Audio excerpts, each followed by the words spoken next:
আশুরার দিনে করণীয়। ১. আশুরার রোজা রাখুন। হাদিসে এসেছে এই দিনে রোজা রাখলে পেছনের ১ বছরের সগীরা গুনাহ মোচন হয়ে যায়। ২. দ্রুত রোজা রাখুন। বিধর্মীদের বিরোধিতা করে নবীজি সাল্লাল্লাহু আলাইহি ওয়াসাল্লাম ২ দিন রোজা রাখতে বলেছেন, অর্থাৎ মুহররমের ৯-১০ অথবা ১০-১১ রোজা রাখা উত্তম। ৩. তাওবা ও ইস্তিগফার করুন। রাসূল সাল্লাল্লাহু আলাইহি ওয়াসাল্লাম বলেন, তুমি যদি রমজানের পর রোজা রাখতে চাও তাহলে মুহররমের রোজা রেখো, কেননা মুহররম হচ্ছে আল্লাহর মাস।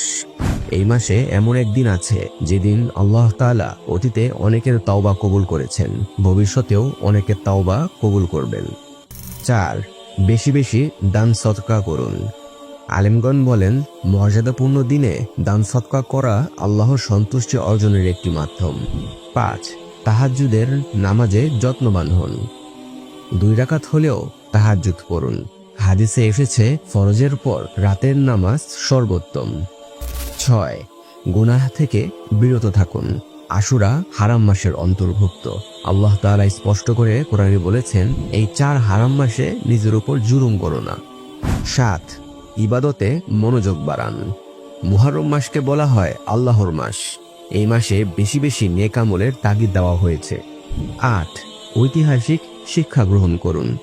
আশুরার দিন আল্লাহ তাআলা মুসা আলাইহিস সালামকে ফেরাউনের হাত থেকে মুক্তি দিয়েছিলেন। এই কৃতজ্ঞতায় আমাদের রাসূল সাল্লাল্লাহু আলাইহি ওয়াসাল্লামও রোজা রেখেছেন। আমাদেরও উচিত ঐতিহাসিক এই ঘটনা থেকে শিক্ষা গ্রহণ করা।